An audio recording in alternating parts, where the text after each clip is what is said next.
Infinite Creators podcast. For this week's show, I have a man called Patsy McGonagle, and Patsy has been in my life from the age of maybe 7 or 8 when I started competing in athletics in the Donegal Primary School Championships, and he was always a very loud character in the sense that he'd stand out in the crowd, and not because he was shouting or anything like that, but because he just had this presence about him, and that got me to a place of actually joining his athletic club and competing with the club on a county, a province, and national level. And through that experience, I met many people. I had many opportunities. It was a great community because you got to compete in so many events. There was so much on throughout the calendar year, and no other sport offered that. It got to bring you around loads of different places, and the thing about it was always a different event. It was an event in a different location every year in the cross country, and you just had so much fun. Some of the best memories I have are through that experience, and the best friends that I've met too, they've come through that as well. And it's just a really friendly community. And, I've always been inspired by Patsy. So I would really like to have this conversation with him now and really hear about his journey and where he came from and how it brought him to this place in life. And I hope you enjoy. And if you are enjoying, please press subscribe and you'll get a notification with every new episode release. Thank you. Okay. Patsy McGonagle, how are you? Good, Ryan. Good. Great to see you again. Good to see you.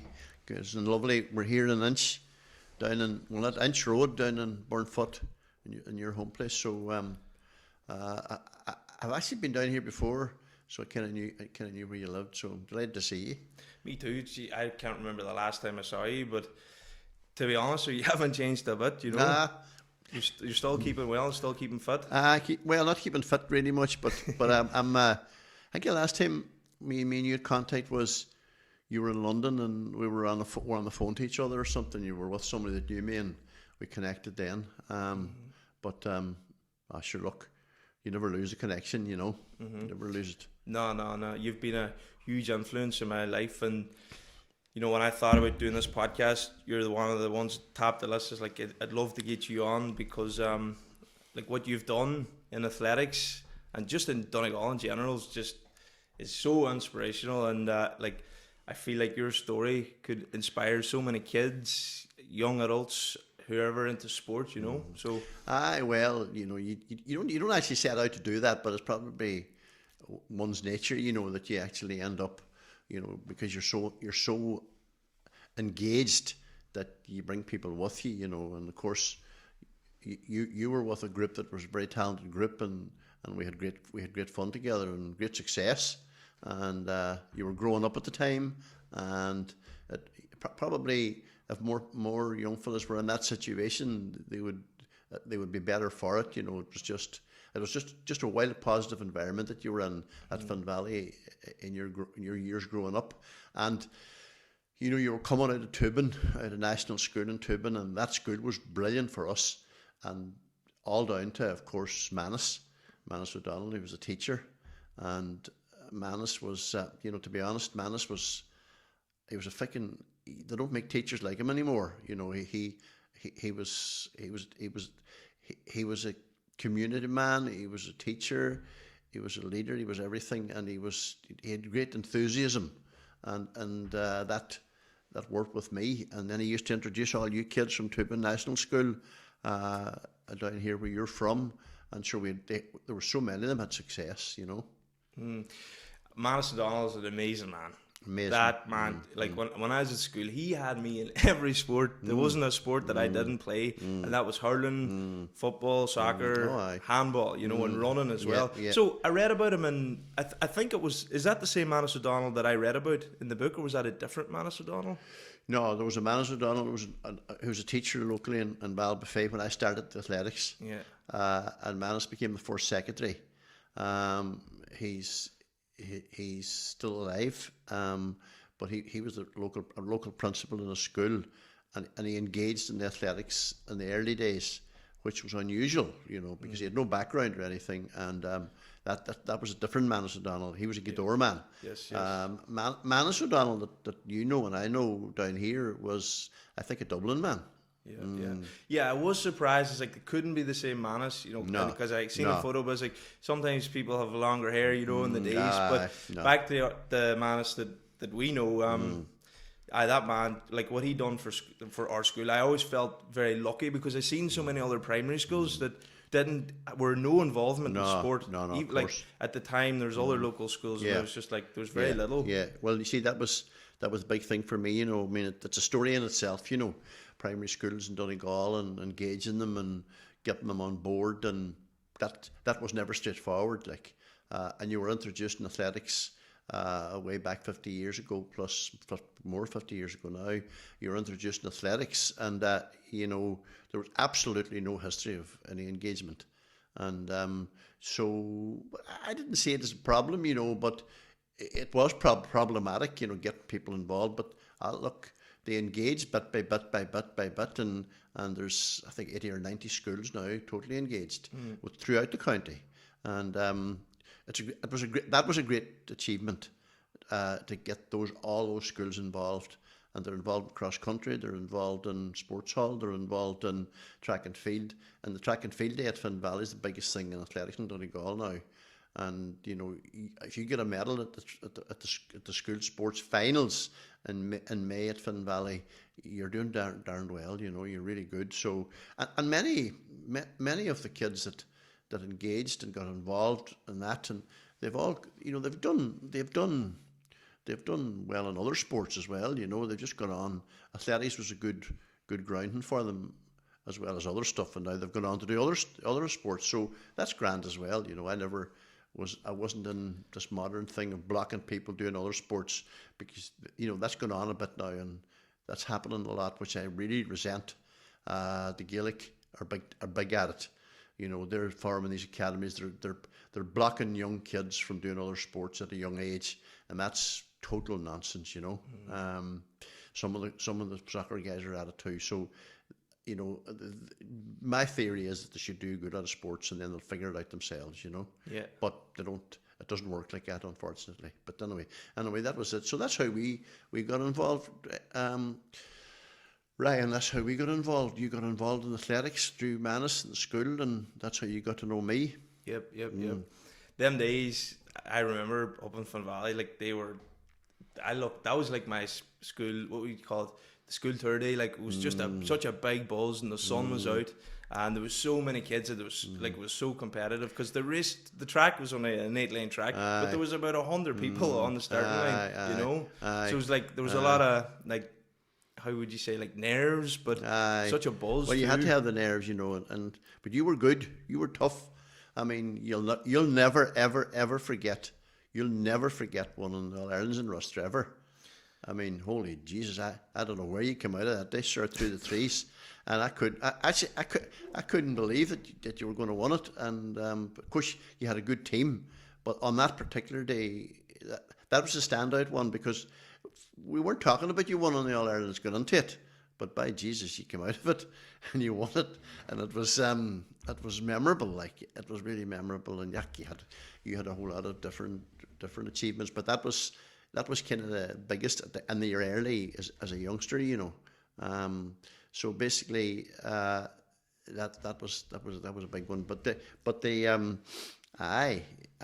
You had a good attitude for it. Now, I have to say, and I'm not bullshitting you. You had a good attitude for it. You were competitive. That's probably the modern way to explain it. I definitely am competitive. There's a part of me that really loves to get out there and compete. But when I look back at that time, I didn't get off to the best start that year. I was fourth in the Donegal Championships, right. And then I came through the Ulsters. But in the All Ireland, the reason I won that race was because of you, whether you know that or not. Right. Like, because I remember coming around there was like do you remember down the hill? There was like a bend, and and the next thing I could hear this roaring. you were like, Scared get the them, living. you know, you were just roaring like fuck at the beard. I was like, I holy know, fuck, I better get going. And I think I was in the 7th at that time. And scared I the was like, living Jesus. fuck, you know, and then I just was right, I better fucking push. And then I came out of that there. But if I didn't have you in that corner, Patsy, like, Well, I would not have won that race. Well, I used to cover the ground. In fairness, I used to cover the ground, and I was good at that. You know, I was good at getting young fellas the best out of them and getting boys and girls. All my life, you know, that was up until recently, till I kind of stepped back a bit. But I always was good at psychology and motivation and all that. And indeed, even, you know, I spent about 5 years with training Donegal, the senior Gaelic team, you know, and that was kind of a big part of it too. Just then, it was just my motivation, you know, just, you know, getting boys freaking riled up. And I managed a few senior Gaelic teams as well, and I used to drive them out, you know, you'd wonder, do you need to open the door or not? I was just like, they were ready to play. It was just something. It's in my head. It was in my head, and I was lucky enough to be able to get it out there, you know. And I was always enthused, and you know, I couldn't see us ever getting beat, and just doing, you know. But that was just kind of a trait that I had, and I used it big time. Because when I think of you, I think of motivation. That's what I think when I think about you, you know, when I see what you've done, not just for like the athletes, but for yourself too in life, you know. Well, you've achieved a lot. I was lucky. I was lucky. You know, I was blessed. You know, was the best way to put it. And I'm well appreciative of the opportunities that I either created or that happened for me. You know, for example, you know, just going back on my story, like, I mean, I went to a local primary school in Balbafay, and from there I headed to St. Colum's College in Derry. I was a boarder in St. Colum's College. That was tough. That was really tough for a young fella, a young Donegal fella. I was shy, believe it or not. And people never ever believed that of me, that I was so shy. And because now I can fucking babble it out, you know, but then I was shy. And I went to boarding school. That toughened me up. It was a tough environment, but boarding schools in Ireland back in the 60s were tough environments. So I'm not making any case for myself. It was tough for everybody, and it made me. I left from there. From there I went to England. I went to Birmingham. And there was this system in England where my real ambition was to be an army officer. And I went to, you know, I knew that Irish language would be a big issue. I loved the Irish language, and I would have went to Gaelta and spoken fluently speaking it then at that stage. But for some reason, I didn't get into the army as an army officer, you know, cadet like, and that kind of blew me out a bit, you know. And my father was an army officer, you see, and so basically that probably obviously influenced me. But that didn't happen. And then my mother, she was the woman that made the move. She weren't going to hang about anyway in our house, so she put me out at Birmingham was my next stop, and I was a kind of an assistant help teacher in a school in the middle of Birmingham, underneath the cathedral, and they're all Irish kids. They were all Irish. I can't remember anybody else at that. It was a primary school. I was helping a teacher. It was the way to get into the system.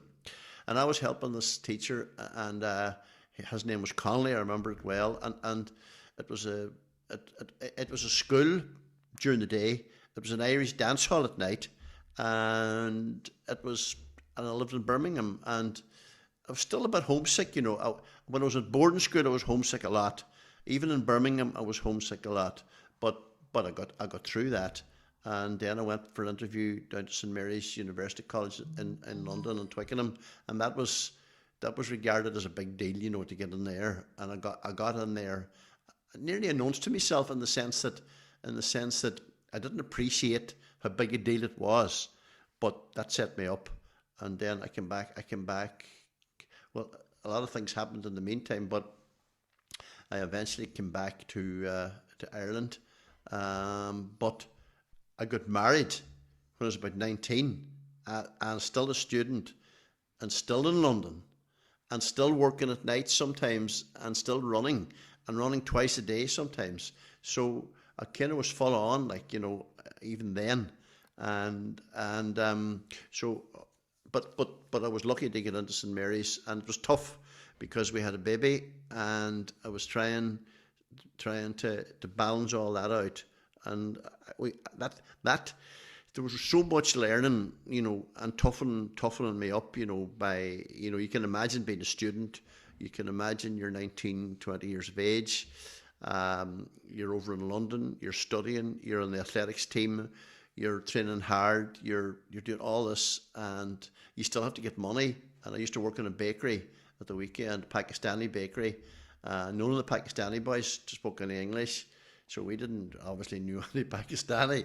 But one of the funny stories of working in the Pakistani bakery was at night, at the weekends, was that, when we were growing up, there was no pastries, there was no cream. But the first night I went into the bakery in a funny story really, in Twickenham or somewhere around that area. I seen all this cream. And Jesus, I loaded on cream. I loaded up on cream, and I was creamed out, man. And by about 3 a.m, like, I was sick as a dog. Like, I wasn't well for 2 days. And because it was like as original child in the street shop, And but anyway, I learned very quick anyway. But I was in, and I used to do things like, I was a postman at Christmas and all that kind of stuff, and then we would come home at Christmas. I came home and all that stuff. So that was it. But and then Rosie getting pregnant would have been a big issue then back in Ireland in the 1960s. That would have been frowned upon. It would have been this and that and other. So I had to deal with that. So when your family would have had issues with dealing with it, because Ireland was a different place, absolutely unbelievably different place back then. And but it made me then eventually who I was. And as I go through this, and then I came back to Ireland, and I got married when I was a student. I got married, gathered up all the students, and I had a wedding, and so that was grand. And the priest in the college, he married us, so that was grand. That was that job done. So basically, came back to Glenties, taught 2 years in Glenties, 69 to 71. Glenties was class, because people were lovely. It was West Donegal pretty much, and it was, and I was beginning to get athletics moving, and I was able to run, and I was able to run in a beautiful place, and as I say, the people we were still very neat. We were home. I was home in Ireland, and I was a teacher. I was a physical education teacher, so I had a good job. So I was lucky, and I'll just keep chatting because then you'll come back to me. And then basically, I thought that I was happy. I would have stayed in Glenties for the rest of my life. Again, only for my mother, God rest her. She was actually a chemist, and she was from Inishowen. She was an Inishowen woman. Both my father and mother were from Inishowen. My father was from Ballyliffin, and my mother was from Rossini, and she was a chemist, and that's a story in itself too. How did she become a chemist? Ask me about that, because it kind of sums up the period in which she lived in the 40s. So basically, I went from there to where I'm in Glenties, and then I went back to England to study again, and I spent another year studying, and I left Rosaline at home, and I got a flat in Stranraer.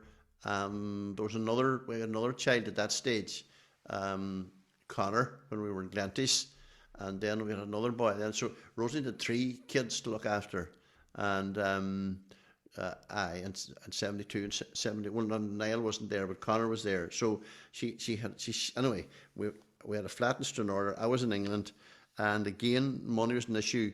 But luckily enough, in London, there was a fella had a room. He got a wee room in the college. You know how nowadays people want to stay in the college.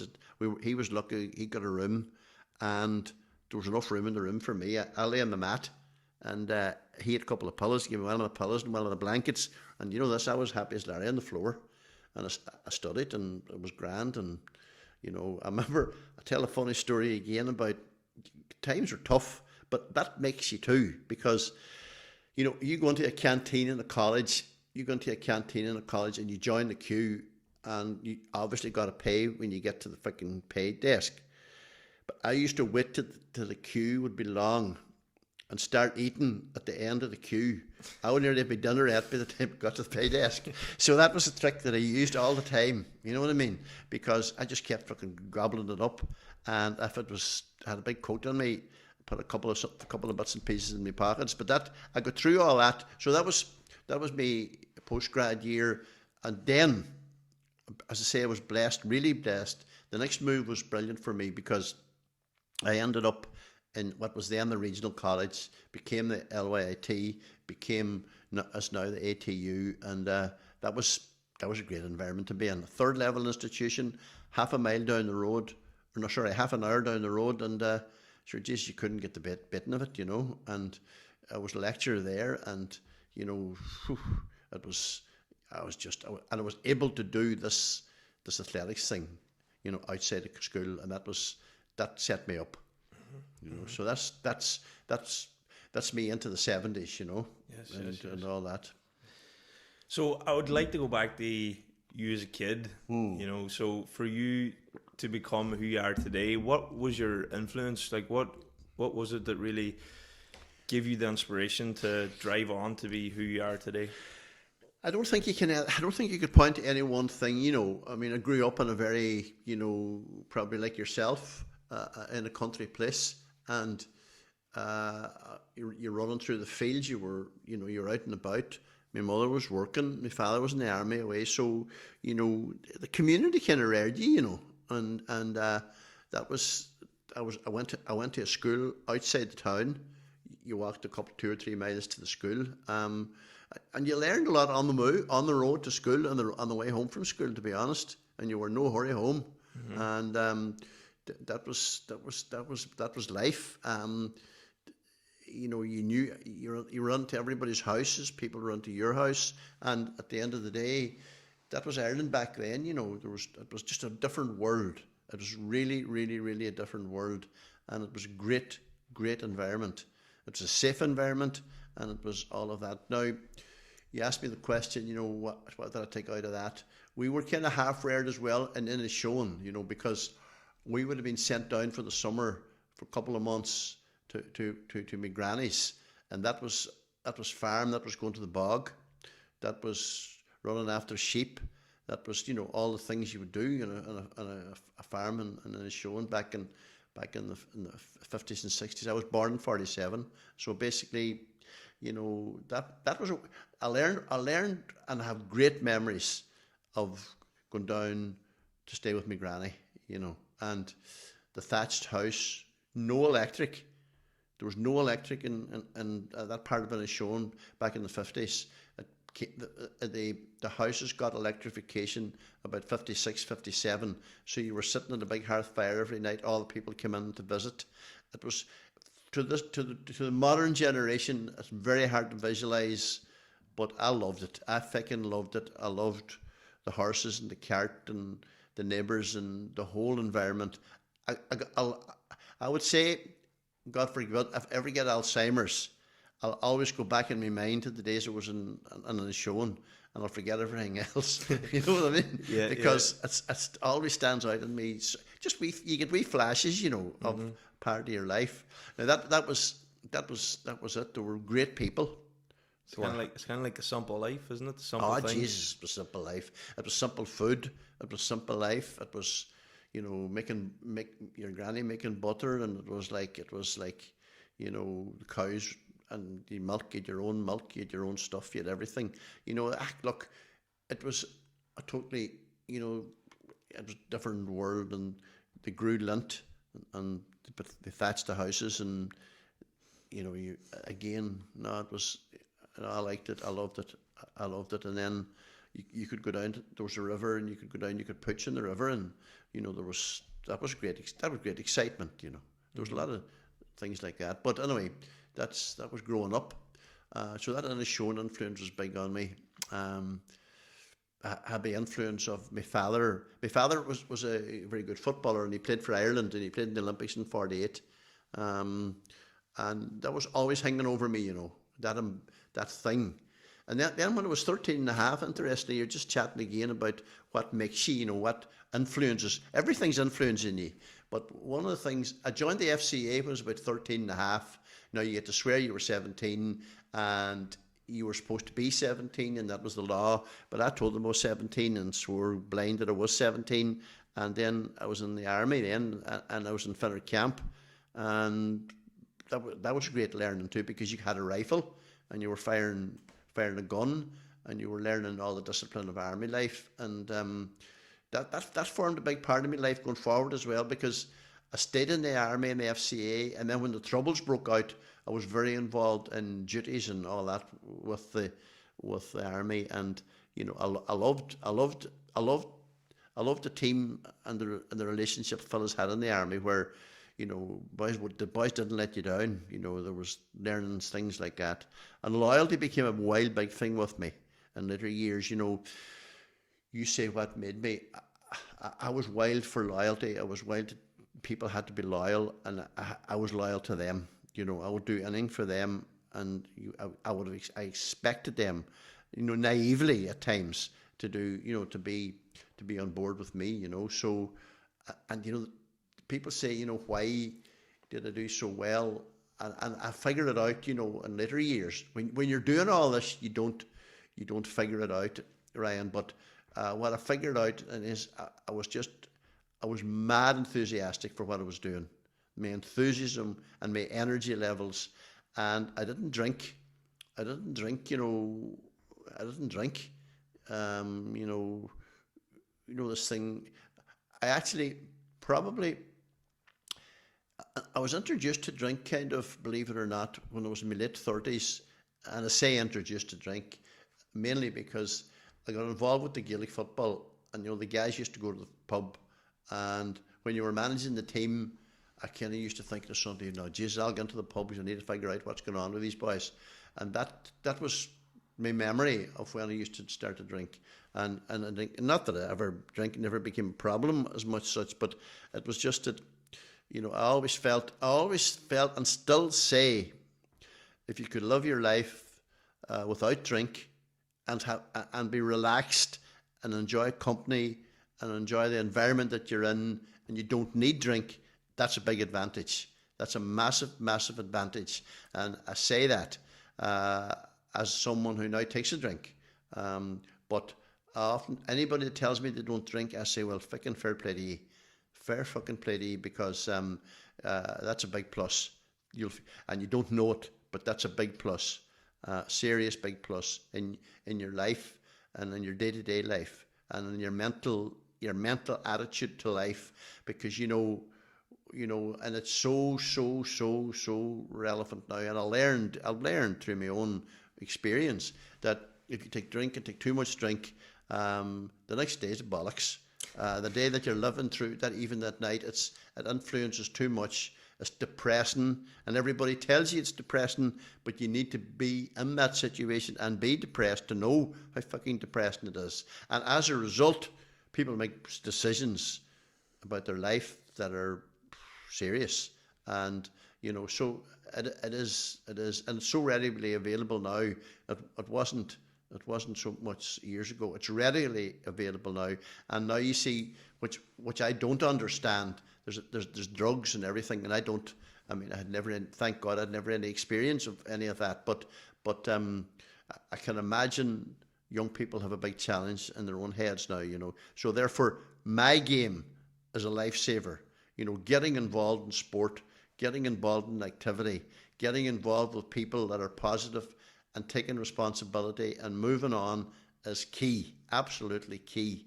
And that's my gospel, that's me, that's my gospel for today kind of thing. Always, I go into schools, and I speak, and I'm always driving an agenda where take responsibility. Don't go with the stupid heads, because there's no want of stupid heads out there. And some of them are your friends, but you just don't need to fucking jump on the river along with them. So basically, that's it. You know what I mean? Yeah. So basically, it's like, my thing that stood to me too, Ryan, and you have experienced this. I called it as it was when I was coaching athletes up to Olympic level. and I was involved with 5 Olympic Games, which is rather unique. And basically, at Olympic level, at world level, European level, I just called it. If an athlete fucked up, for want of a better word, you tell them. You mightn't just tell them that fucking minute when they're crying and they're fucking they're depressed, but you tell them. You need to tell them where they stand, because they will make excuses. They would fucking make excuses, And one of the things I found was, I even had boys. I remember a fella we were in Moscow or somewhere, and a boy, he came out. He had his fucking story ready before ever he came out, but why he didn't perform. And I'm listening to him, and I'm thinking, holy Jesus! And the next thing, he realised he qualified for the next round. Of course, he had a different story then. This is for the media, Yes. And I just take them apart. You just take them apart, and you get into trouble sometimes for doing that because people don't want to be told straight up. But the advantage in being straight and telling it as it is, when they do well, and you tell them they done well, and you're all over them, and you're giving them an odd punch, and you're saying, I'm fucking proud of you. That means something, because you're the fellow that's going to tell them different if it is different. So I kind of that worked for me. I was straight up, and that worked. That worked with my own athletes. The loyalty, the working together, the team element, all that stuff worked for me in the club and by extension with Ireland. So no, that was so. I probably, and you asked me, and I didn't really answer your question directly, but what influenced me, it was bit by bit stuff. It was experiences. It was just like the army. It was boarding school. It was going to England. It was my girlfriend getting pregnant. It was dealing with all that stuff. And it was, so many things, and you put them all together, and this is you now, and then you're ready to jump off then with this new thing called athletics, in inverted commas, obviously. But but with all that athletics not being a thing in Donegal, probably not that common in Ireland at the time. No. What gave you the spark to follow athletics? Right. So how did I get involved? In St. Colum's College, a new priest came on the staff, and he had an athletics background, and he was just out of Maynooth, and one of his first appointments was as a teacher in the school, and he introduced athletics. That was a lifesaver for me. That was an absolute fucking lifesaver, because I explained, I was introduced to athletics, and I ran with the opportunity that gave me. I took the opportunity, and again, that's a message I keep driving out. Opportunities will come. Now you've got to make your mind up. Are you going to sit in your ass and look out the window at the rain coming down the window, or are you going to have a go at it? Now, it'll not always work, but are you going to have a go at the opportunity? And telling my story, I went with the opportunity, and that opportunity brought me eventually to the Olympic Games, brought me into a senior lecturing job.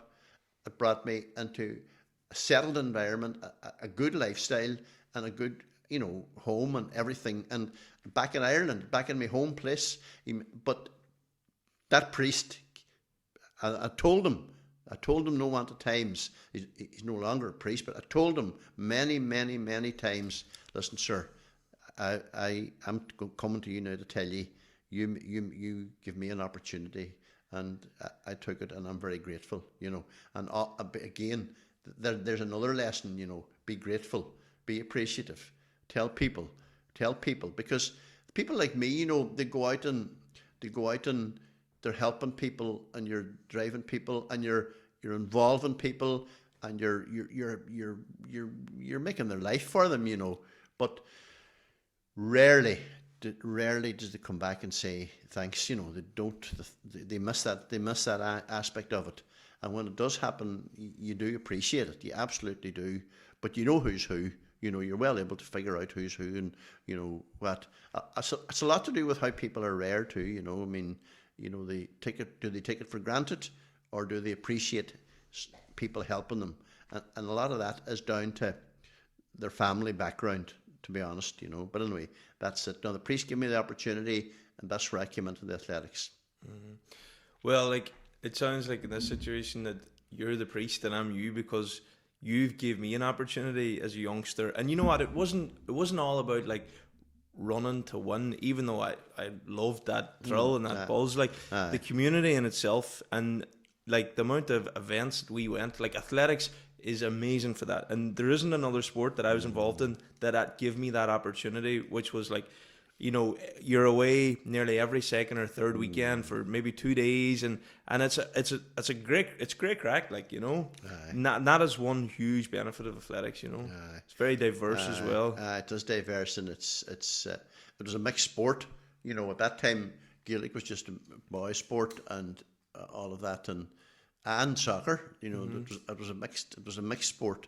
It was a mixed sex sport, and that was no harm. And basically, you took everybody. You had everybody on board. Your brothers and sisters. Everybody was going. So that was it was good. It was. I did things as well. That not very many did. I used to load up buses and.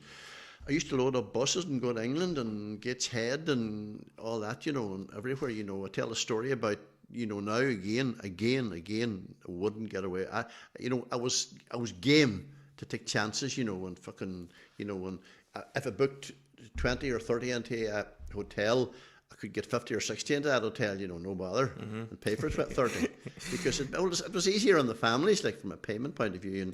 And if I remember going to Gateshead. Went to Gateshead on a 50-seater bus. I remember sitting outside the Bud Hall in Balbuffet, and there were 74 at that stage in the bus. And the driver says, if I'm stopped, that's me. I'll be arrested. The bus will be left at the side of the road. What are you going to do with the weigh-ins? I said, I don't know, sure, but we have to get the boat in Ireland anyway in the meantime first. So we got the boat, and again, believe it or not, people now would look down on me for doing this, but they wouldn't understand the motivation. I would have booked on that boat and on many, many boats. You were on them, out of Liverpool, out of Larne, out of Dublin, or wherever we were going over to England. You wouldn't even know it, maybe. I might only booked about 20 or 30s, But you were brilliant at sneaking on boats. I remember in Liverpool, we got to Liverpool one night, and there's a big security check. And of course Connor and the boys were all on the boat too, and they knew the score and all that. Everybody nearly knew the score. You all knew the score without ever me explaining it to you. And it was a count me off the bus job and put us into a place, and then take us back out again, because it was the troubles were in the north and there was the whole handling. So I seen this is tight now. We're going to be in bother here, because a full bus. Maybe 20 of them booked. So where the Jesus is this going to go? I remember first we got ones out the back door. We got ones lying on the floor, and we got through the big time. We got through the security, and then they put us into a hut. And I thought, holy shit, how am I going to get them out of the hut now? But the young ones, hey, we got them. It was pressure, like. But we got them. I remember that was probably the tightest I got, to get people off and on boats. But we did it. And why did we do it? Because families didn't have the money to pay the full whack and pay B&B hotels. We were staying in hotels. We were on boats. We were in buses. So if you were able to half the fare, by tutoring about, I'll tell you even a worse thing I done. We're in England. And have booked in maybe 40 on this occasion with a big squad. And the first night, that's grand. Then we compete, and we're competing in Manchester somewhere. And then I remember I got cheeky. And I remember thinking, shit, I'll book out 20 of them now. And I booked out 20 of them saying they were going home. And I sent you out to walk around the car park. Maybe you weren't on that trip. To walk around the got out and walk around the car park there a while and sneak back in, and after a while, and I booked it out, and there's still I made it even less in the hotel, just to save money, So it was all myself and Pal. They would have a couple of pints in, and everything would be grand, like, and you used to go stone mad around the hotel. But that was part of the crack too. It was. Ah, Jesus, You're a great man for taking risks, And I was.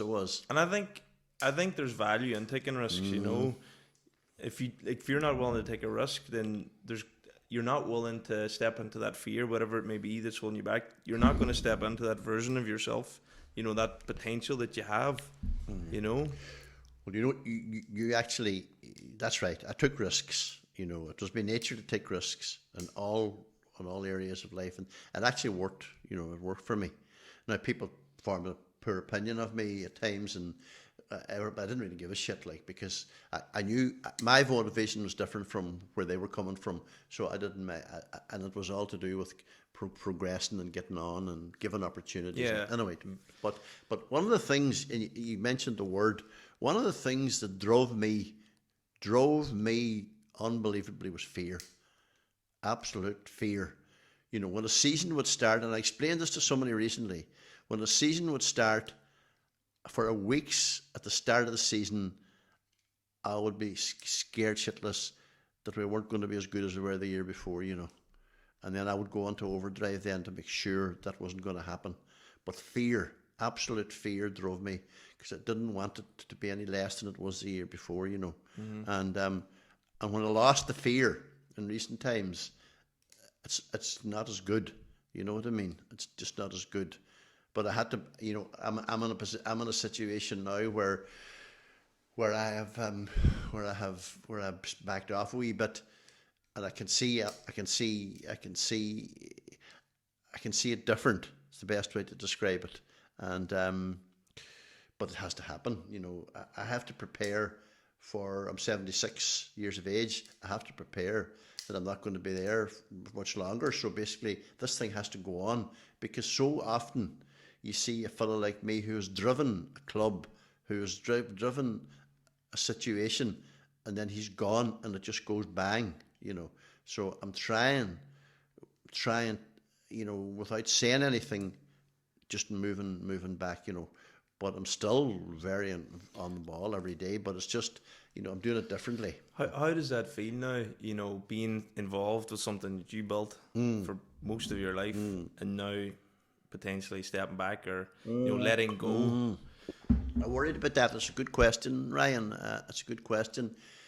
That change, what do you call it? Change is hard to manage. It's really hard to manage. I find it very difficult. But I've got the athletics end of it kind of moved on, and I just need to try and the centre. The Finn Valley Centre, which has been an absolute brilliant success story. I'm still rolling it, and I have it well organised and all the rest of it. And I'm trying to put it in a position where it can't be fucked up, if you know what I mean. So basically, that keeps my head sane, because you're chatting to a fella who might wake at 3 and 4 in the morning with this problem.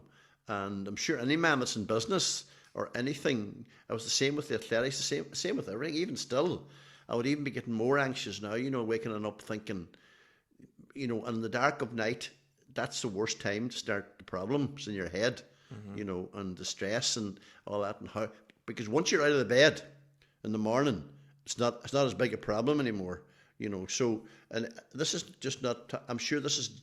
You think you're the only one in that situation, but everybody at some time is going to be in this position.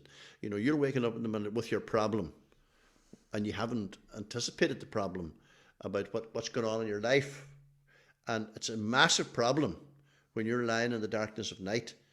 But when you get up in the morning and get up and get moving and get going and get your head into gear, it just may not be as big a problem. And again, you have to self-discover that, and I have discovered that. But that's not no good at 2 o'clock in the morning. You know what I mean? So that's the difference. You can have the fucking problem at 2 o'clock in the morning, and it's going to go away when you get up. But fuck it, it's 2 o'clock in the morning still. So that's it. Fair play. So with Finn Valley, what would you like to see? How would you like to see it continue? Oh, I'd like to see it being as positive as it is, and being as engaging as it is. And it's massively engaging. The swimming pool was a big add-on. I fought hard for the swimming pool. And then, the Finn Valley Centre, if you look at it now, it's a grand spot, and it's got all the facilities. It's got everything going for it. It's going well. It's positive. It's actually employing close to 60 people now, and it's a lot of them are part time, and so on. But it's how would you put it?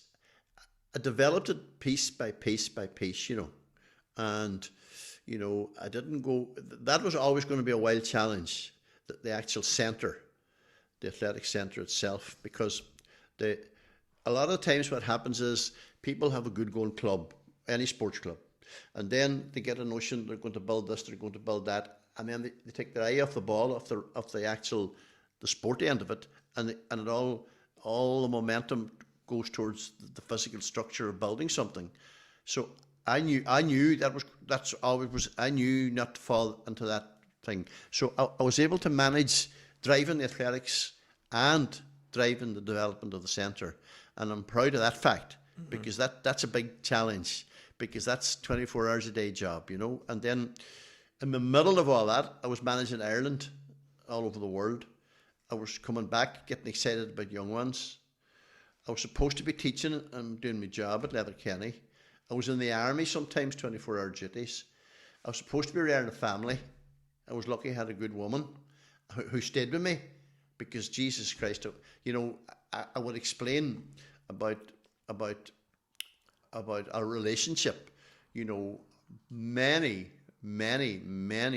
years and years and years. I might have been at home, but my fucking head wasn't at home, like. Yeah. So, there could have been so many things going on in my direct family. And sure, I was thinking, right, Friday, right, Saturday, now that, what about that team? What about that young fella? What about her? What about this? What about that? And you're not going to be walking around, fucking walking into walls, man, thinking about that. So basically, that was, I was fortunate in the woman that I married, and fortunate that she stayed. And I tell funny stories too about that, because I assess that in my head. The modern Irish woman wouldn't have stayed with me. Rosie was from a generation, same as myself, where people stayed together, people got on with it. You couldn't have blamed a woman for leaving me, because because that was life.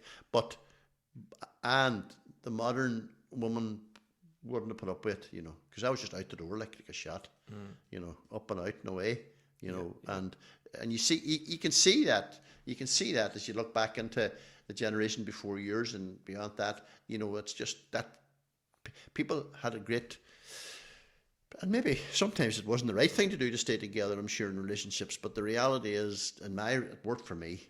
And my family turned out grand, and they got on grand, and they're all fucking half normal, so basically it's grand. Yeah. So basically that's good. Then Niall went to the States on a soccer scholarship. He was into soccer, did his athletics, surely he did his athletics, won All Ireland javelin and all that, but soccer was his thing. Got a soccer scholarship in Alabama. Connor again got medals in All Ireland in the high jump. Played McCool's in Gaelic football, played for Donegal. Both of them did, for minors, Donegal minors. Brendan, again, he did athletics. He got medals in the All Irelands, and then did fuck all after that. But did very well for himself, living in Bulgaria. Anya, she did athletics, but she wasn't quite keen about it. I remember going to a high jump that she was doing very well on one time, and she was doing well, and somebody ran down the field and says, Jesus, you're the girl. She's the only two left in that competition now, and she's getting on well. So I ran up, well excited, stood at the side to the competition. She told me to fuck off in front of everybody. So I had to fuck off, and I was so proud that she was in the, so she shouted at me, fuck off, daddy, I read that in the book. I had a good laugh. And then Aoife, she just didn't bother. But, and she would be, she played Gaelic football when she was younger, but she probably did a bit of athletics too, but I can't remember it. But anyway, that was the family. The family were grand, and the great thing about being living on beyond all that, and things being held together, is the great crack out of your grandchildren, and I love that engagement. But no, so that was I don't know if that answers your last question because I got lost there for a minute there, Ryan. There's no right or wrong way to answer. No. I'm just trying to get an idea about your journey through Aye. athletics, and I think there's something to get to that point, though. There was no athletics in Aye. Donegal. Where did that start for you? How did you bring it in, and what were the challenges that you faced along that way? Well, when you had to face your own challenge, first of all, you had to have the courage to go out for a run. Now, believe it or not, that's very hard to understand in 2023. That back in my day, back in 1962, 63, 64, nobody, and I mean nobody, went out for a run. Nobody. Not in the whole fucking county of Donegal, from Malin to fucking Bal. Why was that? Well, that was culture, you see. There was no engagement in sport really, other than there was golf. But let's say if you did go for a run, like, This is the funny story I'm going to tell you. I came back from boarding school, and the odd day I would walk about for hours and hours just getting the courage to I have to go for a run, and I'll go for a run, and that was good round Balbuffet, and maybe I was 15, 16 years of age, and that was something that would have been noted. Like, did you see the young fella out running? Now, the funny story about that is an older man told me later years. He says, "Do you know what they were saying about you, Patsy? They were saying, Jesus, isn't it wild about that young McGonagle by? His mother sent him away to school to be educated and spend good money on him. And look at him now; he's running around with no clothes and around Balbuffet." You know what I mean? And that was it. Jesus, pity about that young fella.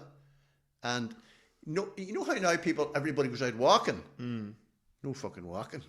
Nobody went walking. They didn't actually go walking. You ask anybody. People will listen to this and they'll say, fuck's sake, Patsy, I'm telling you, there was nobody went out walking. And if they went out walking like fast like they do now, that's a white coat job. Like that's definitely, honest to God, that was Ireland back in the 60s. That definitely was Ireland. And then as years went on, then it kind of changed. But oh my God, it was such a different place. And I remember I even remember in the 70s, I had this fella called John Gall. He was a teacher in the school. He was part of my successful team, and won the county, won Ulster with him. He was one of the team. And I remember I met him on a Saturday in Balbuffet, one Saturday walking down the street. And I was asked, "John, how's it going?" And he was a Galway man. He was teaching Balbuffet. And I said, "John, where are you going?" "You know where I'm going, Patsy?"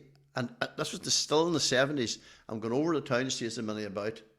In other words, depending on whether there was many about or not, he was going to go for a run. You know what I mean?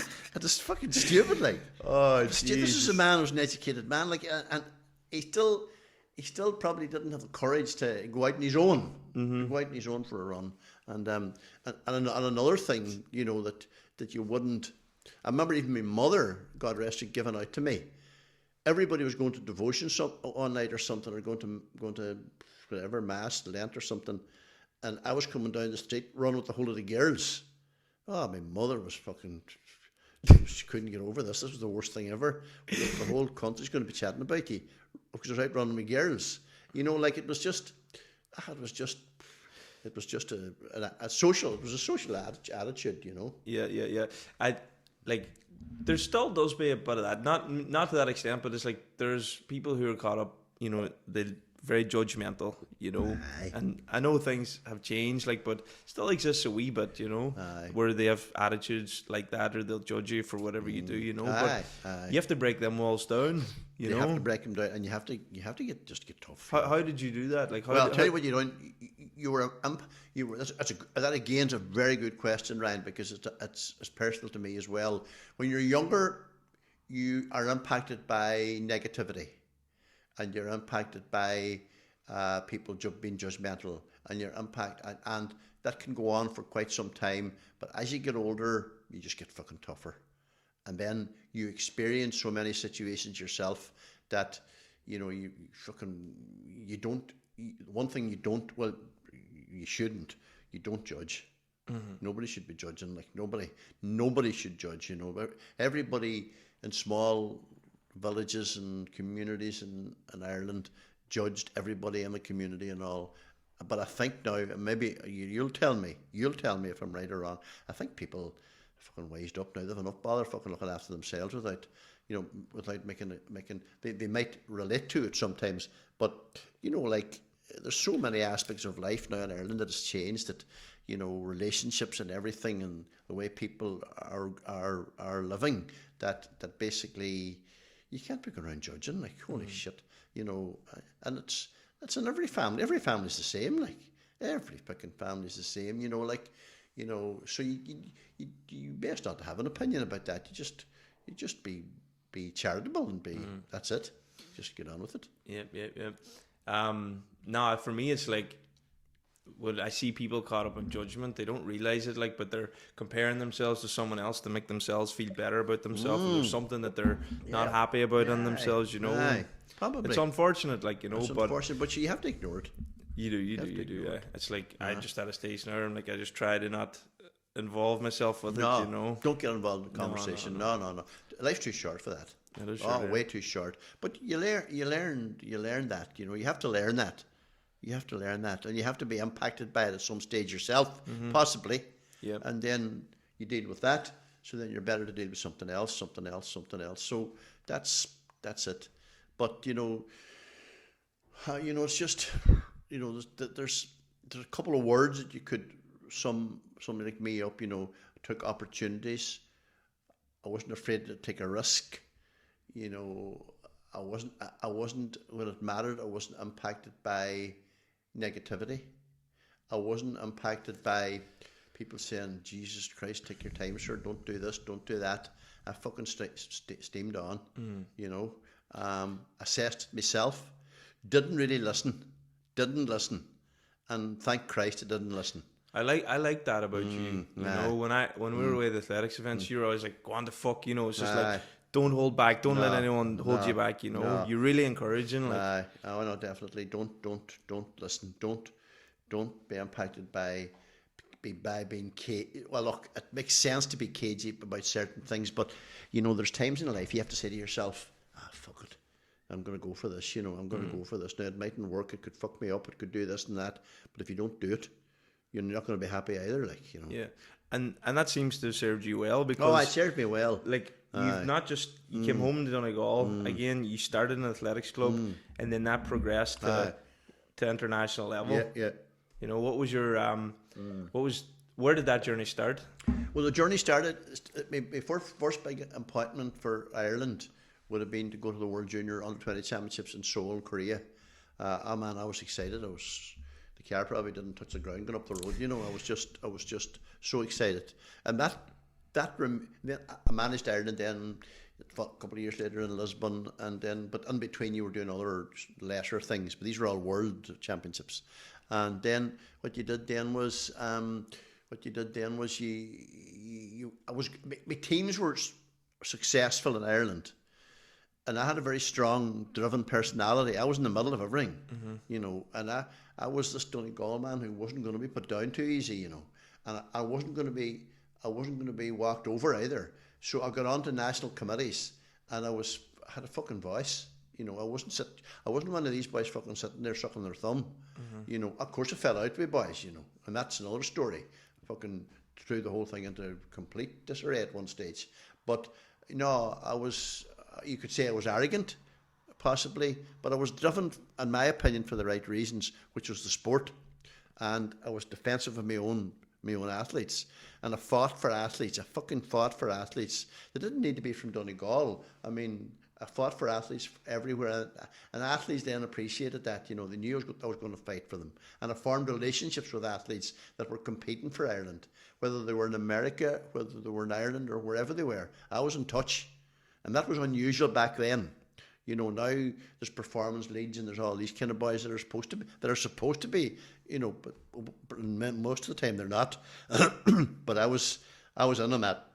I knew you had to be talking to people. Even when I had good teams winning nationals here at senior level, which was a massive breakthrough.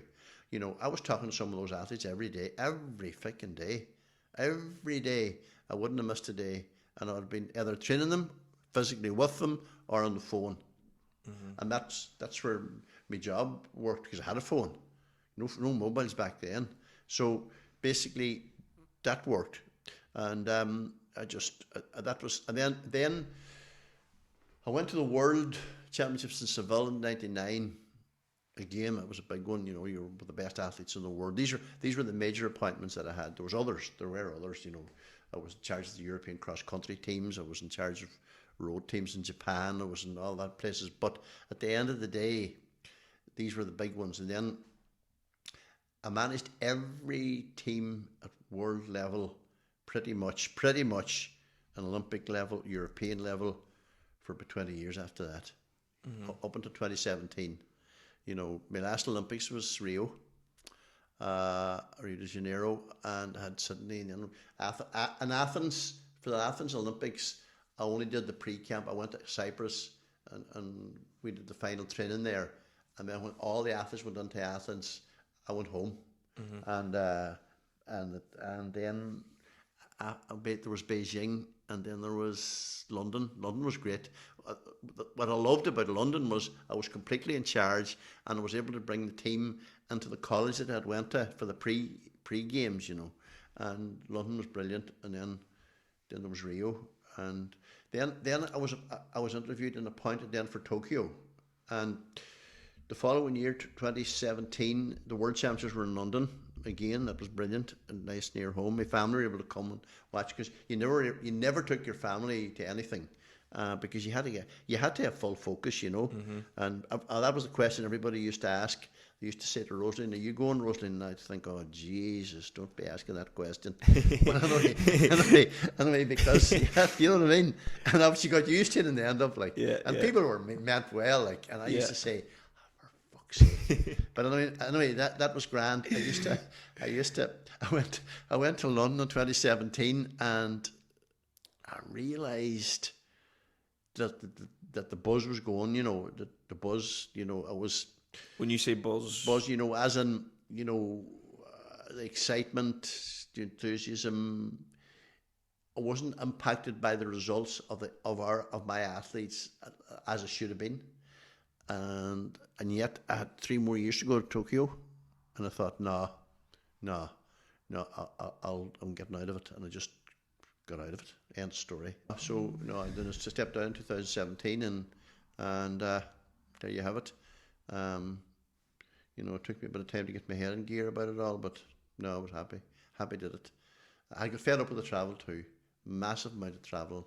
You know, you see, not only the nature of the national team job would be, you know, you're going to major championships, you're going to pre-camps, you're going to training camps like at Easter and all these times in January and February, and you know, you're going to good warm weather places, like you're going to South Africa, you're going to Portugal, and it all was massively exciting. You know, when you were younger, Jesus, you were quite excited, and you were honoured, and you were privileged, and all those words that you should think. But as you got older and you'd done it time and time again, while they were all special, you were wearing down a bit, you know. But I still, when I hit the ground, I could do the job. I was good. I was good at what I did, and it's me saying that. Nobody else is going to say it to me. But I knew myself. I was good at it, and I was in control, and I was on the ball, and I had a good relationship with the team. And I had a bit of a personality too, so it doesn't do any harm, you know. And it was game ball to go for an odd pint if I had to go, and you know, all that. And no, and I got a wild kick out of just athletes, you know, the positivity that they brought, you know, the fucking people that they were, you know, like, I mean, the people that they were. These were people running for Ireland, competing for Ireland or whatever country, whether it was Ukraine or whether it was Spain or France or whatever it was. They were all brilliant because they had dedicated their lives to achieving something big, and they probably had put their life on hold. You know, they probably were at university, and then they had got time off. So they're put, and you know, they were such positive people, and you couldn't be but inspired by them, you know. And therefore, by being inspired, you were living life with them. So if they were down, you were you had to, you couldn't get down, but you felt it. You felt it. So you had to be the boy that kept the head, and you got to drive on to the next town, like as the man says, all right, this didn't go, these championships didn't go, you've trained for 10 years for these championships, that hasn't worked. Fucking life's not over, like. We're not gonna, we're just, you got to pick it up here. You just got to pick it up, and you got to, whatever the words, whatever the relevant words were, I don't know what they would be. You couldn't even imagine. When you'd walk up to an athlete that hasn't performed, you wouldn't have a clue what your opening remark would be. It had to come natural. It couldn't be planned. It had to be natural. You had to be natural. You couldn't be this boy that just got the job and he was walking about, like, you know what I mean? No, that wasn't my nature. But no.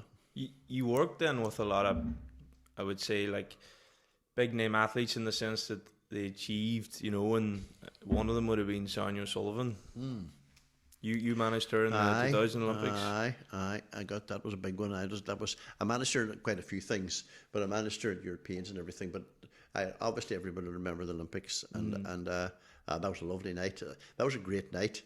I used to always say, the opportunity that the priests and columns give me, that opportunity brought me to a stadium in Sydney with 120,000 people and an athlete that was going for gold in the Olympic Games, and that this was me and this athlete, I can remember how nervous I was walking from the village with her, just me and her. We were walking towards the warm-up track. I'll never forget it. It's, I don't actually recall. And nowadays it kind of, because my mind's so busy doing other things, but that particular night always stood out. Me and her heads off from the village. Everybody has left. Everybody in Ireland, the world has stopped in Ireland, because this is massive. The girl that could possibly win the Olympic Games, and so we're heading. I brought her to the warm up area. I had figured it out a day or two earlier. There was a couple of wee rooms underneath the stand, and the Brits had taken two of the rooms for their massage people, and they put up flags and stuff to take ownership of the two rooms. So I said, well, fuck the fucking Brits. I said, so I pulled all their stuff down, and fucked them out, like, and they were all looking at me as if I was mad as fuck. But my plan was, I needed one of the rooms for her, and I walked in, and none of them fucking said boo. And I let her down, and I said, are you there now? I remember treating her nearly like a child, and I said to her, right, Sonia, and I handled it well. I was proud of myself, because the nerves, fucking pressure, holy shit. I can only imagine. Oh, fuck me, 120,000, and everybody at home, like, the world had stopped. Schools were watching it, everybody was watching it. And she had a bag with her, and she had a book with her. And I said, you know what you're going to do now? So go on, you lie down there, would you? See that bag? You put your head in that bag there and lie down.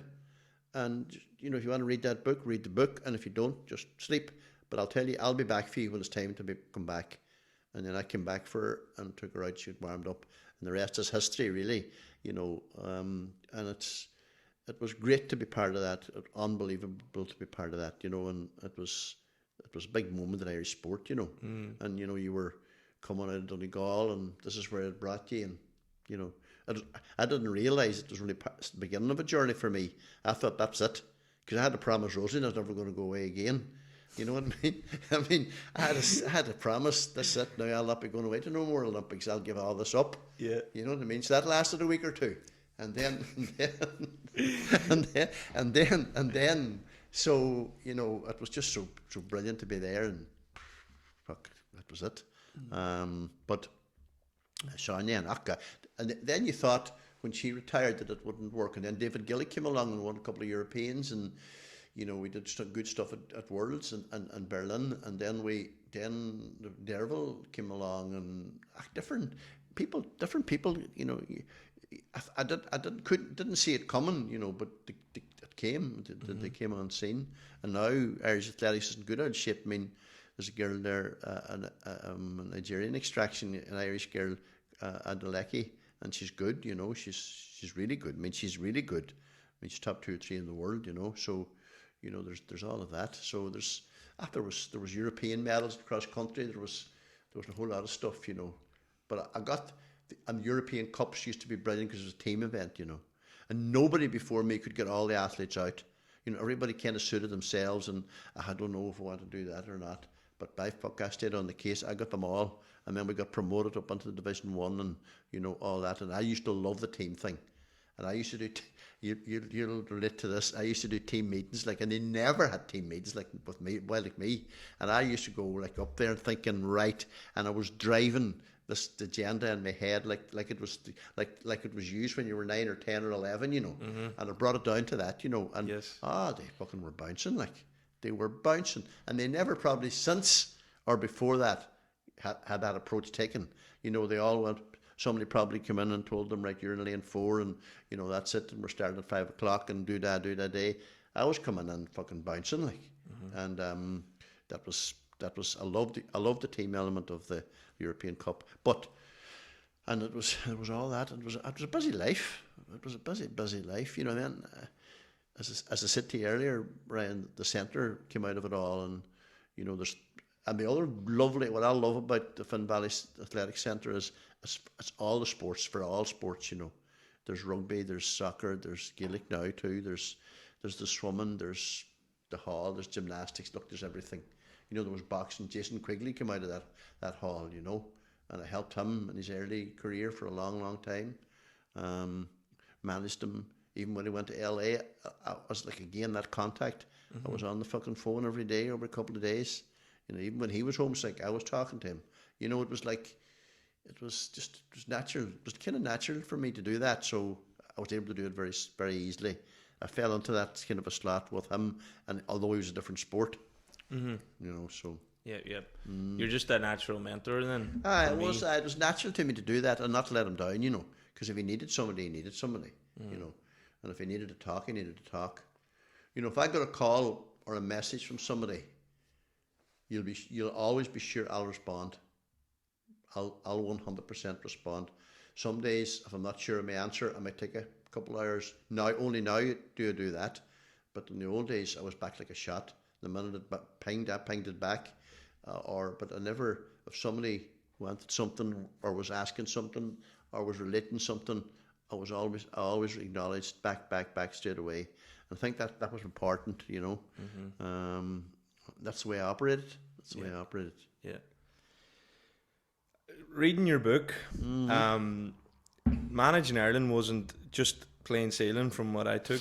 No, it wasn't plain sailing at a time. Well, it was managing Ireland was plain sailing. Okay. But dealing with the politics in Dublin wasn't plain sailing. And a new group came in that thought they were going to take over, you know, and they probably seen me as somebody. I'm only surmising this. They probably perceived me as a problem, and maybe I was. I'm not saying I wasn't. But what kind of a problem was I? I made a mistake. I referred to the woman that was the CEO in an email as a silly bitch, and you're not supposed to do that, seemingly. So basically, and I regret that, obviously, but it was just my normal chat.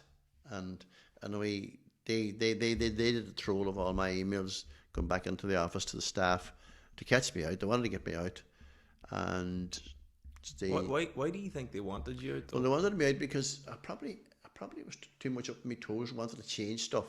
I wanted to bring in more professionalism. I wanted to bring in a performance plan, and I wanted to work.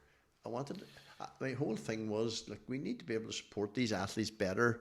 We need to be able to plan 6, 7, 8 years ahead. You know, you just can't fucking wake up in the morning, like, and all that. And that was one of the row. I'll go back to a different row in a minute. And that I had in the middle of the Sydney Games was very stressful. It was very stressful. The run into the Sydney Games was very stressful. The politics was serious.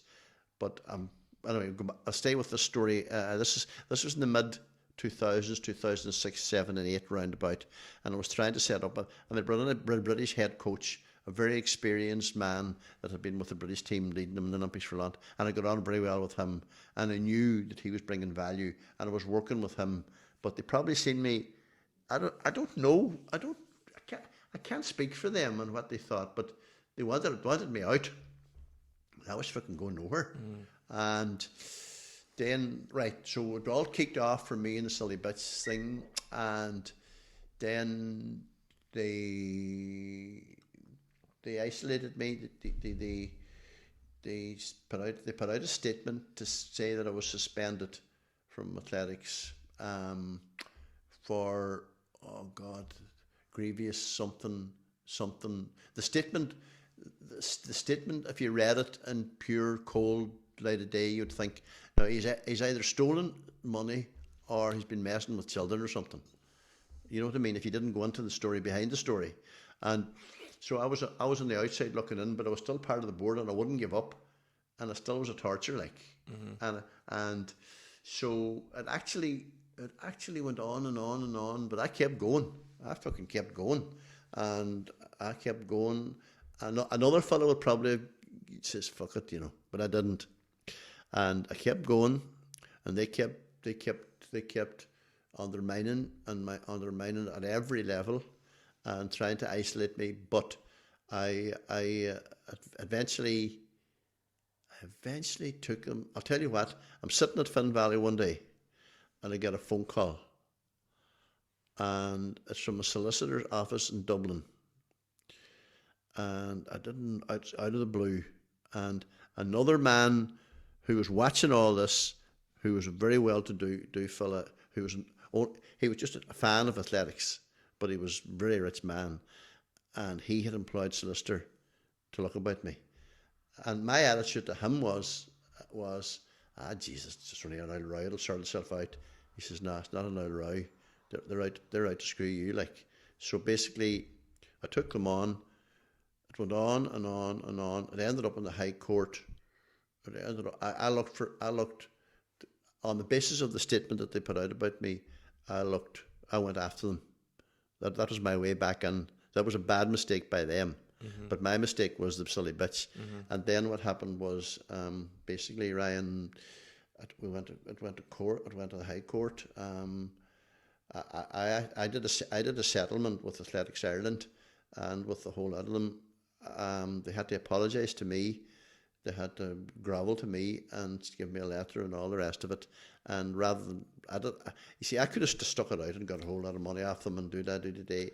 And at the end up, I settled for 60,000, and I said to the boy when he was saying settle with 60,000, says I, right, that's the settlement. I don't want the money. Give the money to Athletics Ireland. So it was never about money. It was about me staying. That was that row, and I won that battle. And to be honest, everyone that battled me, they're gone. They were gone. But geez, it was 2 years of fucking terrible life. I did drink too much during that time. When you say drink too much, like, what is drinking too much? Well, drinking too much to me was I had hangovers fucking every day.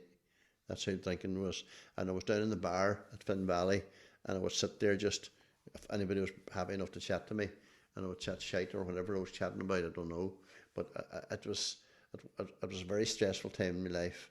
And, it took me a couple of hours every morning to get straightened up and get going again. And I was still very involved in athletics. I wasn't letting it interfere with anything, but it made my life very complicated and stressful, and it was it was a terrible time. But anyway, I won the battle, and I got there, and I justified myself, and everything that I was looking for, that the row began over, happened. People, the sports council all came in. Everybody supported me, and basically said, McGonagle's right, like, that's the way it has to be. But anyway, these people had, I don't know what their agenda was, probably to put their own people into positions, and and that they probably seen me as a bit of a culture from Donegal, and fuck, boy, you don't need to buy it from Donegal. But me knowing the Patsy, I know, like, you're the man who you bought an oil. What was that place that you bought? Factory, the shoes factory, and you built it into the best athletic club in Ireland. You were the best. You won the most medals on the age. You know what, Ryan? So it's like you have so much potential. But they didn't see it. Yeah. See, I often say, since the shooter came to Donegal and studied the situation, I wasn't just a culture from Donegal, like. Yeah. But they didn't see it. Like You you had know. me driving 40 minutes to Aye, train as a aye, youngster. You know, aye. you had parents all like Absolutely coming from such everywhere. a- And they're such a still coming from West Donegal. They're yeah. still coming from everywhere. No, to be honest with you, that they should have studied themselves. You know, and I had too much. I was too political and I had too much support. You know, I had big support and I had key support, key people, and they didn't really suss it out. No, they certainly were. They certainly were well-to-do people and all that, but they they hadn't fought in the trenches the same as me. You know what I mean? Yeah, Over the yeah. years, and one of the disappointing aspects of that was the lack of support from Donegal, of the other Donegal clubs, and the county board and the Ulster Council. You know, you would have thought I would have thought if it was reciprocal and somebody from some Donegal club was in my position or in Ulster, I would have jumped up to defend them. But no. But basically, to be honest, there would have been so much resentment against me in Donegal even that they'd nearly been glad to get rid of me because I was too successful. You know, they just couldn't handle me, and that was very short-sighted, to be honest. You know, when you look at it now, sitting here in 2023, very short-sighted. I had some key people surely in Donegal that supported me, but my own people, and one or two others. But no, I didn't. But I didn't. Funny enough, they didn't just. They didn't. They weren't big enough to fucking step up and say, no, that's not on. You know, no, they didn't. And that was disappointing, you know, because I formed the county board.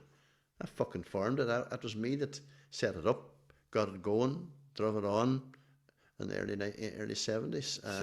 1972. 1970, 71 with the board, 71 for the club. But when I was in Glenties, I set up the county board. But no, yeah, it's just life. And then the other thing that happened was I had a big row in Sydney. You know, the people back in Dublin wanted to pick the relay team, you know. So, damn, fuck off. Like, how would you pick the fucking relay team when you're in Dublin? Yeah. You know what I mean? Yeah, you know, to simplify the story, you know. And then, in fairness, I really bollocksed them then, because what I'd done was I had a great working relationship, which is very important with all my life with the media. The local media had done great work for athletics, and then the national media were on board. And in Sydney, when the handling got up about, first of all, picking the team, you know, I fought for the athletes who were fastest and best, in my opinion. And then there was others who had agendas, you know, for getting their own athletes in. And I remember the final, that's what you related to earlier, the final selectors meeting was so stressful. I came out of it. I got my way. I got the team. I got the girl that needed to be picked. She was from Limerick, this girl. And this Dublin crowd wanted a Dublin girl in. And I said, nah, this girl's was... Anyway, to make a long story short, I remember coming out, and Rosalind was there that day because we were staying up. We were flying to Sydney the next day. And I remember opening the boot of the car, starting to cry. Oh, the fucking stress was terrible. And that kind of went on then through the thing. They took a high court case against me and the relay team. And they lost it. And then what did they do? They sent me the hand-delivered letters to me telling me this has to be the team. Now, we were 6 weeks in fucking Sydney, like. So anybody that was running well 6 weeks ago, you don't know. There's 6 athletes and there's 4 of them to be on the team. And I says, no, I had an agreement with my lads. Listen, boys, and the women, we'll do a wee trial 3 or 4 days out, and whoever the top 4 is, that's the team. And then one girl, she said she was going home. She wouldn't go do the trial. I'll never forget it. And I said to her, we were in the village, and she came up. Our coach, he was outside the village, and he wanted to be a coach on the team, but I wouldn't let him. And he said, she says to me, I'm not going to do the trial. I'll never forget my answer. And I was so happy that I was able to get myself together to give her this answer. I says, you know what? So that's grand. But you do know you'll be on a plane home tomorrow morning. So that fairly bucked her up. So she was there for the trial, like, and I didn't sleep that night. Wonder what is she going to do? You know what I mean? How did she get on then? Oh, she fucking was the lead. She was the best. But you see, she was just acting bollocks. Like. Yes. And that was it. But anyway, that's the way it works. But anyway, got me away. The team did well. The team broke the Irish record, did grand. But look, that's the kind of shit. You kind of nearly, in those days, you probably had to be able to fight those kind of battles, you know, to be able to remain to remain in the situation, because you know, all right, I did that Olympics in Sydney. Nobody ever in history up to that had done more than one Olympics. It was presumed that when you did one Olympics, you go back home and you don't come out again, like. But I didn't see it like that. So, you know, 16 years later, I'm still there. 17 years later, I'm still there. 18 years later, I'm still there. So I mean, that was that story about that. That was that story, you know. Yeah, you've had great athletes come out of Donegal. Oh, I like had even Olympians in recent years. I had even last Olympics 3 athletes from Finn Valley, and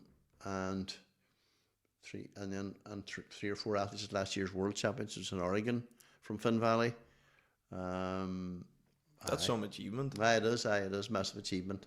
You know, probably in my early days, if I thought if I ever get one athlete from the club to the Olympics, I would be over the moon. You know, I can die happy. And then you get 4 World Championships is the same as Olympics. You know, I got 3 or 4 at that, and then 3 at this, and you know, I have people lined up to, you hope, be at the next Olympics. So it's, you know, but like that, you know. Yeah. There's a fella I used to run with, Ian Ward. Aye.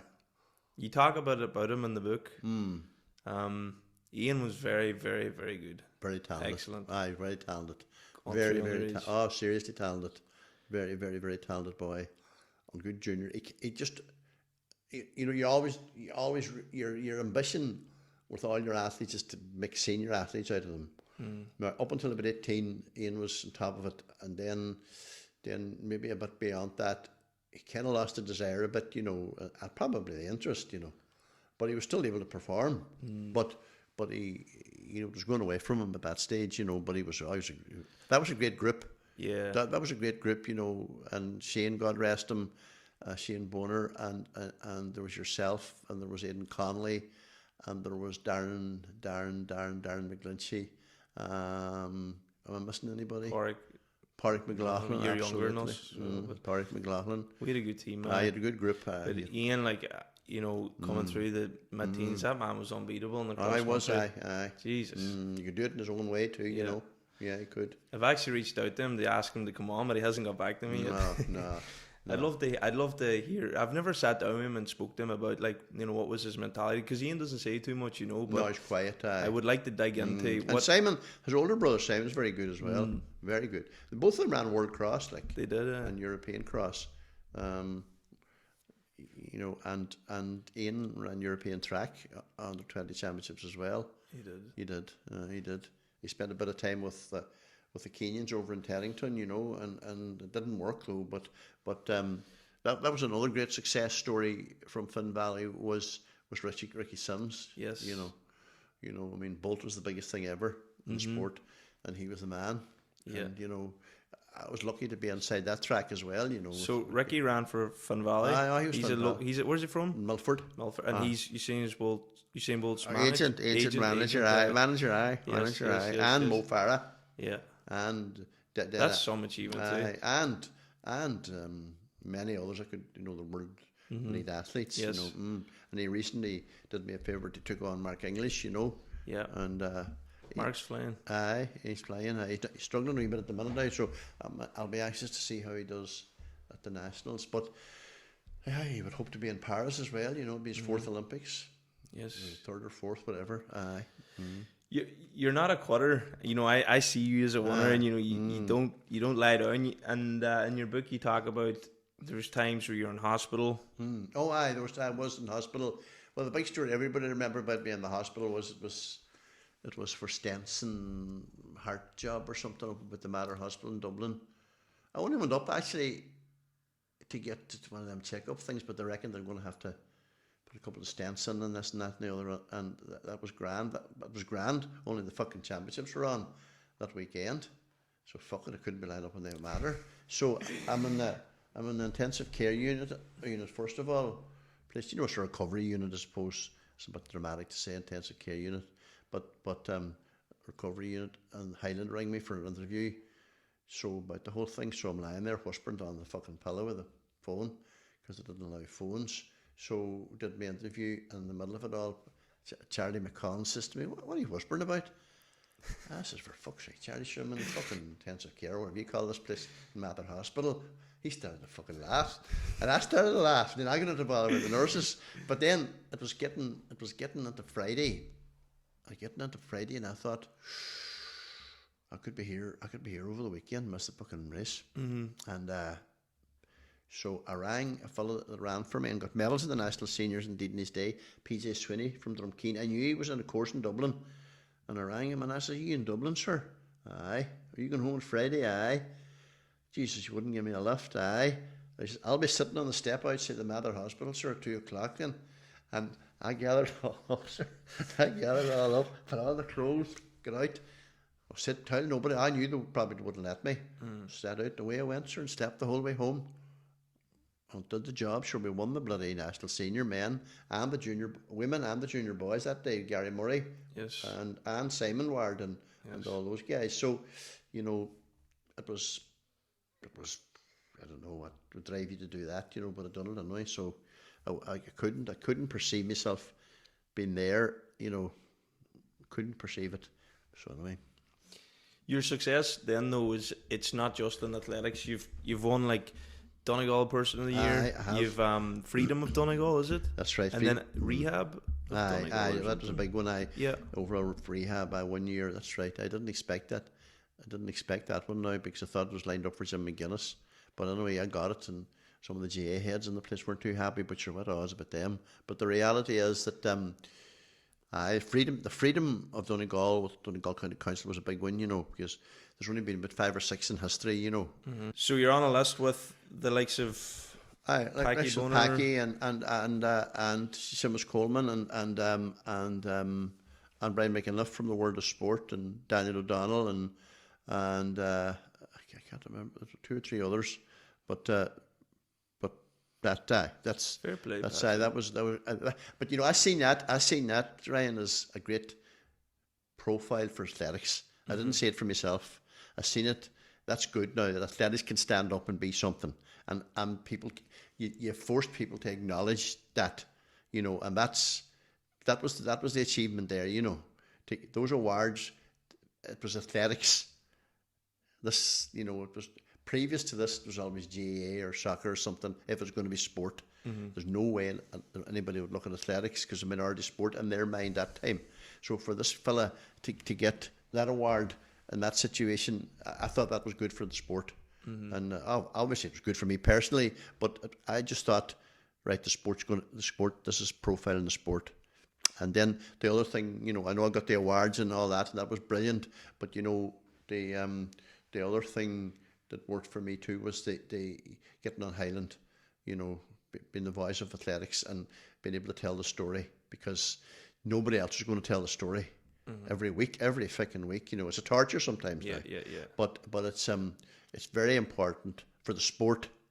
It's for the sport, and sometimes I might do that and miss out somebody, but whatever. I've learned to live with that. But the bottom line is, I'm on Highland doing sport for 30 years, and if you're living in Tubin and somebody's on the radio saying, and Ryan McDade from Tubin was on that team, and everybody in Tubin puts their pecs up and says, Jesus, they're all proud, and that's good. So I did the media. I was the first man out on the media too. I used to do a weekly column in the local papers and all. I got the opportunity to do that for about 10, 15 years. That got the thing moving as well, So I used to write a weekly column, and thankfully, I'm very grateful to the man who was the editor. God rest him now, Sean Corn, Donegal News. But that was positive, So it wasn't good enough just to be doing it. You need to be telling it. You need to be telling the story. And in fairness, I probably pushed my own profile too a lot of the time.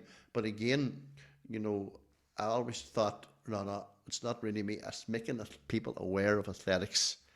All right, they associate me with athletics, good enough. And you'd be surprised, you've made a niche in society in Donegal that didn't exist for somebody. and now it's all over. Look, I have a schools program that I'm well happy. I'm really proud of. I related to it earlier. 80, 90 schools, you know, give an opportunity to thousands of youngsters every year, and that's it. You know, that's gone on every year. I've carried that through. This is my 53rd year at that. You know, so you know I've done it every single year, and I've developed relationships with teachers, you know, etc. So I'm hoping they can carry it on beyond me, because it's the future. I'm sure they will. I'm sure they will. Patsy, like, I could chat to you all day. Ah, sure. There's Well, I'm so enjoying much it to too talk about, you know. Aye. If you were to be remembered, what would you like to be remembered for? I like to be remembered for somebody that believed in my community, that believed in Donegal, that believed in people, you know, that believed in giving young ones an opportunity. I would like to think that that's the way they would perceive me, and that I did my best to leave. Particularly, I have the history of Finn Valley, of course, 50 years plus now, but not only that, but a facility that's going to be there for years to come, and families and everybody can avail of it. Everybody can avail of it. Everybody can avail of it. It's not a blocked off place. So that's it. Yep. Thank you very much, Patsy. It's been an absolute pleasure chatting with you. I'm so grateful for the moment that I've had with you, and I have no doubt that your name will be remembered forever in athletics around Donegal. Well, thank you very much, Ryan. I really appreciate it. You giving me the opportunity, and I wish you well with not only the podcast, but with your own life going forward as well, and your family. So thank you very much. Thank you, Patsy. Well, I hope you enjoyed that conversation.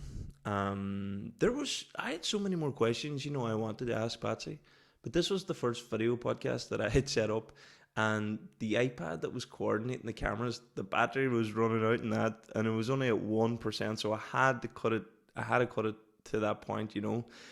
But everything is perfect and meant to be, and I'm very grateful for the conversation that we've had.